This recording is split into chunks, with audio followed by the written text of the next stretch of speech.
Assalamualaikum warahmatullahi wabarakatuh. Bismillahirrahmanirrahim. Alhamdulillahi rabbil alamin, wassalatu wassalamu ala asyrafil anbiya'i wal mursalin wa ala alihi wa sahbihi ajma'in. Rabbi israh li sadri wa yassir li amri wahlul 'uqdatam min lisani yafqahu qawli. Apa khabar semua murid-murid? Ustaz harap semua berada dalam keadaan yang sihat dan selamat di rumah. Okey, hari ini kita akan mulakan pelajaran baru unit 3.1 beriman kepada Rasul.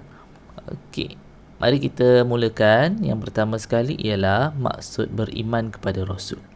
Okey, beriman itu apa? Apa itu beriman? Okey, beriman ni ialah percaya. Itu maksud beriman. Ni beriman. Beriman kepada Rasul pula ialah mempercayai Rasul. Beriman kepada Rasul maksudnya mempercayai Rasul, iaitu seorang lelaki pilihan Allah Subhanahu wa taala yang menerima wahyu untuk dirinya dan disampaikan kepada manusia. Itu dia maksud beriman kepada Rasul.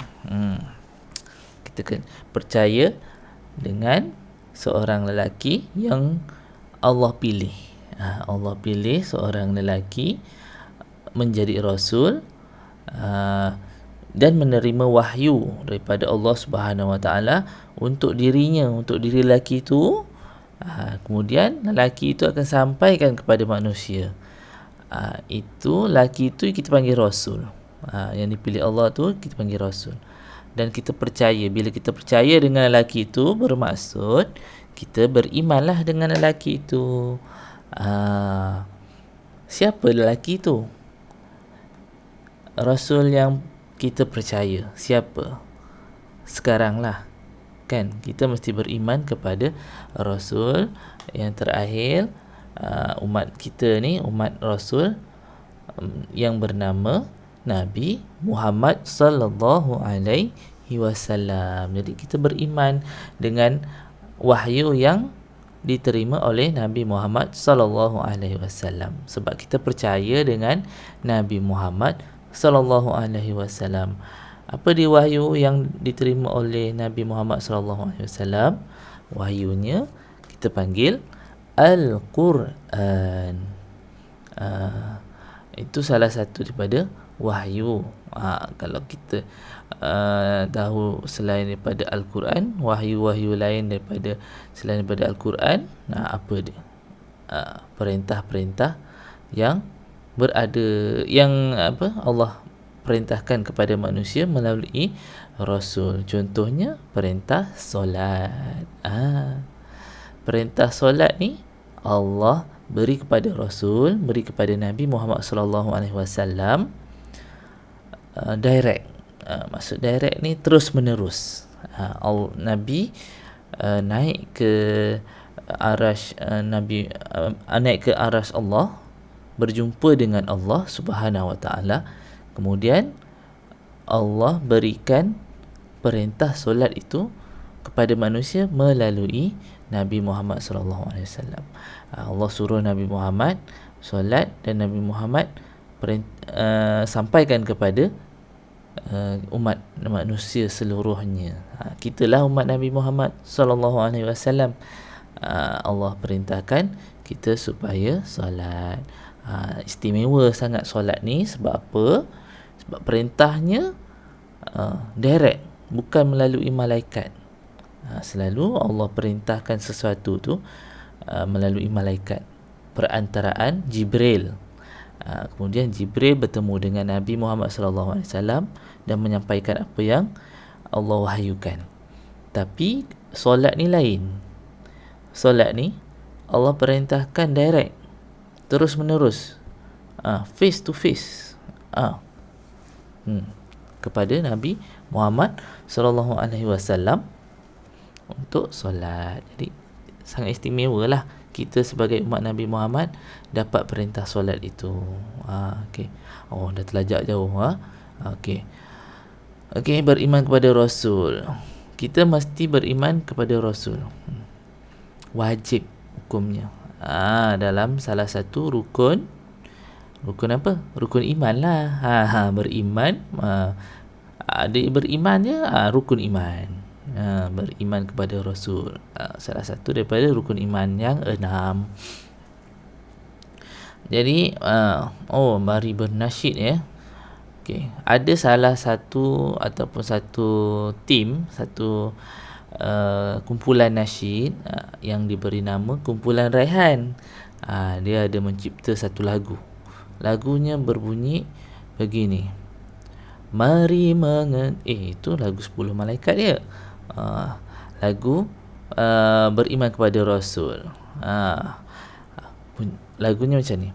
Adam, Idris, Nuh, Saleh, Ibrahim, Lut, Ismail, Ishaq, Yaqub, Yusuf, Ayub, Syuaib, Musa, Harun, Zulkifli, Daud, Sulaiman, Ilyas, Ilyasa, Yunus, Zakaria, Yahya, Isa, والآخر الخاتم الأنبياء Muhammad Al-Mustafa. Macam tu. Tu salah satu lagu nasyid yang dinyanyikan oleh kumpulan Raihan. Kalau nak tahu ataupun nak dengar lebih lanjut, boleh cari dekat YouTube. Pandai kan semua cari YouTube. Cari dia YouTube. Dekat YouTube tu tajuk dia Beriman kepada Rasul, kumpulan Raihan. Ada lagunya. Boleh hafalkan terus daripada lagu ya. Itu ada 25 Rasul. 25 Rasul ni yang wajib kita beriman, yang wajib kita percaya. Ada 25 Rasul.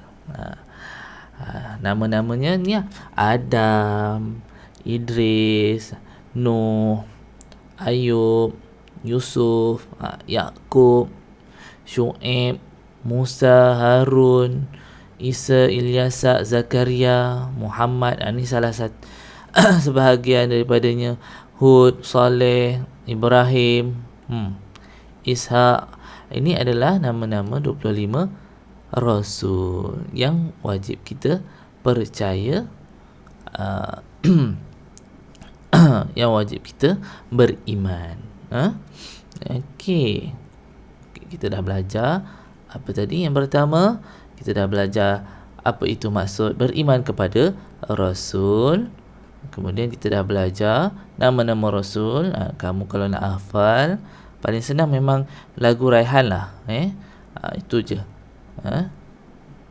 Ustaz nyanyi tak apa-apa, sedap. Kalau kumpulan Raihan nyanyi, sedap. Okey. Okey.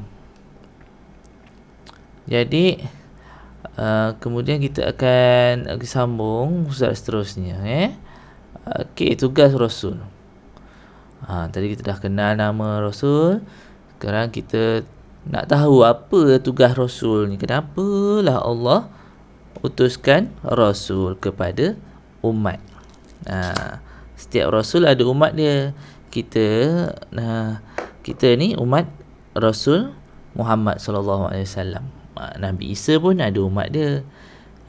Nabi Idris pun ada umat dia. Nabi Ibrahim ada umatnya. Masing-masing ada umat. Okey. Jadi mari kita teruskan. Okey, yang pertama, tugas Rasul yang pertama menyampaikan ajaran Islam. Menyampaikan ajaran Islam.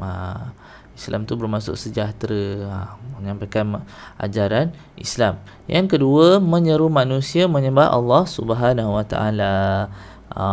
Suruh manusia, wahai manusia, sembahlah Allah. Wahai manusia, sembahlah Allah Subhanahu Wa Taala. Allah yang Maha Agung, Allah yang Maha Besar, Allah yang Maha Pemurah, Allah yang Maha Pengasih, Allah yang Maha Penyayang. Seru manusia untuk menyembah Allah Subhanahu Wa Taala. Kerja yang mulia kan? Okey. Yang seterusnya, yang ketiga, tugas Rasul yang ketiga adalah menjelaskan kandungan kitab Allah Subhanahu Wa Taala. Allah turunkan kitab Al-Quran kepada Nabi Muhammad sallallahu alaihi wasallam. Kemudian Nabi Muhammad menjelaskan kandungan kitab Allah tu kepada manusia. Manusia. Siapa manusia? Kitalah, umat Nabi Muhammad ni manusia. Kepada manusia saja, tidaklah kepada binatang, tidak juga kepada tumbuh-tumbuhan. Manusia ni Allah dah jadikan sebagai khalifah muka bumi, pentadbir muka bumi, pentadbir alam. Okey, yang seterusnya, tugas Rasul mengajar manusia beribadah kepada Allah Subhanahu Wa Taala. Tugas Rasul ajarkan cara-cara ibadah kepada umat manusia.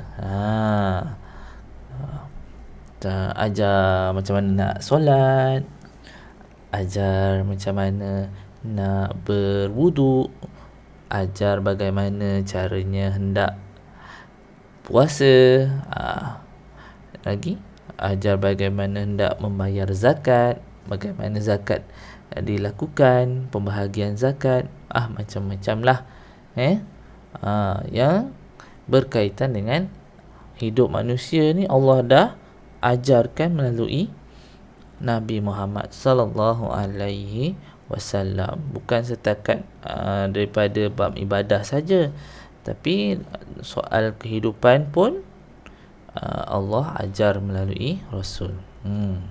Okey, bukannya Allah ciptakan manusia ni Allah biarkan sahaja, tidak. Okey, jadi Allah utuskan Rasul sebagai pembimbing, menyampaikan utusan apa yang Allah sampaikan.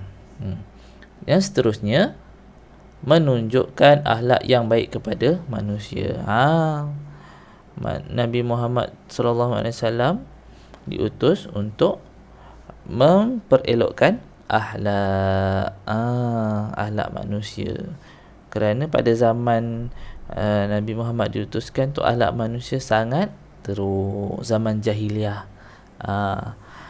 Salah satu contohnya, macam mana nak cakap akhlaknya sangat teruk ni manusia pada zaman jahiliah ni, apabila lahirnya anak-anak perempuan tu, mereka ni bila lahir anak perempuan, mereka akan tanam anak perempuan ni hidup-hidup. Hidup-hidup tau, belum mati lagi dah tanam. Kambus dekat padang pasir. Itu salah satu kepercayaan orang jahiliah masa tu. Kan akhlaknya sangat teruk. Okey, jadi Allah utuskan Nabi Muhammad sallallahu alaihi wasallam untuk memperelokkan akhlak pada manusia. Kemudian yang seterusnya, tugas Nabi memberikan peringatan dan khabar gembira kepada manusia. Allah utuskan Rasul ni. Rasul ni tugasnya antaranya memberikan ingatan kepada manusia tentang perkara-perkara yang tidak boleh dilakukan. Ingat, ini tak boleh, itu tak boleh, jangan buat begini, jangan buat begitu. Ini dilarang oleh Allah Subhanahu Wa Taala. Kita tidak boleh melakukan begini dan begitu.